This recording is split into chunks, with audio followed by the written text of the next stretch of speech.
For the benefit of our younger viewers, these are fountain pens. Yes? Fountain pens. Each of these particular fountain pens is worth about $5,000. They're classic writing devices that need no downloaded software to function, just a manual dexterity and a lot of tender, loving care. With Rita Braver now, we'll see a master at work.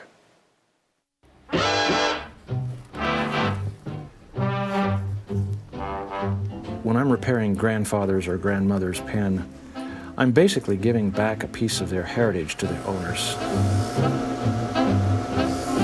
Richard Binder is known as the Pen Doctor. And you can see the ink there.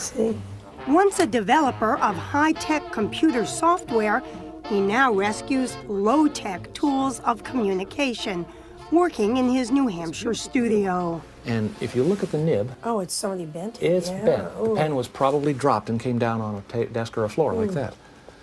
His specialty is the nib, or the point, which governs how a pen writes. Fortunately, this kind of thing isn't difficult to repair. Not for him. No wonder he has a 4-month backlog of work. Turns out there aren't many nib doctors. So you're one of the few, huh?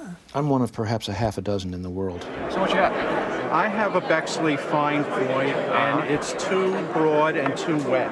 And though you may never have heard of Richard Binder... Okay, next victim, hi. He's a celebrity in the world of pens. Yes, in this age of texting and email and throwaway ballpoints, there is a world of fountain pens. You can put so much more character to your signature with a fountain pen than you can with a ballpoint. All on display at the annual Washington Pen Show. With 220 dealers, it's considered the biggest in the nation. They're just excited about pens. They come here and they talk about pens. Bob Johnson, who runs the show, says there's a lot of pen history here, starting with these from the late 1800s. They have no ink supply, but must be dipped for each use. Are those gold? Oh, yeah, they're all gold. The first successful fountain pen with an ink supply inside is credited to Lewis Waterman. He opened a factory in New York in 1883, and soon the whole country had a passion for pens. Were there just scores of pen manufacturers? There were hundreds. Rob Morrison specializes in vintage fountain pens. Writes very smoothly, made in the 30s by Parker Vacuumatic. But there are plenty of new ones here, too, some costing thousands of dollars. I own this one, this one, this one. I have this. Real estate developer Kareem Abdus Salam says the pen show is better than football. I always win when I come here. And his suburban Maryland home is filled with his trophies, a whole room devoted to his pen collection. There's one that pays homage to the Da Vinci Code, several that celebrate the constellations, a whole section of Mont Blanc pens in honor of writers. This one here is F. Scott Fitzgerald. And so sort of a jazz age looking pen. A 1920 jazz age pen, and it has ivory with black onyx.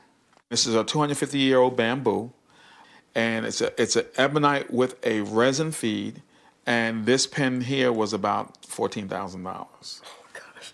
This is one of one. It's a yellow jade with a purple jade on top. And I had this one made specifically for me. He did a crystal, but I love the purple, and so I had him do one for me with the clear crystal, Swarovski crystal, and this right here has an 18-karat gold feed.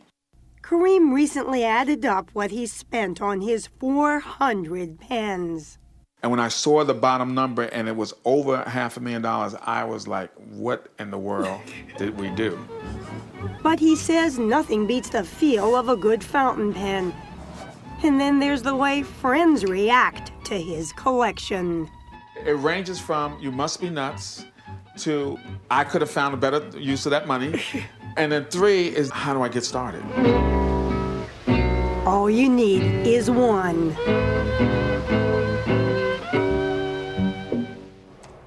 Coming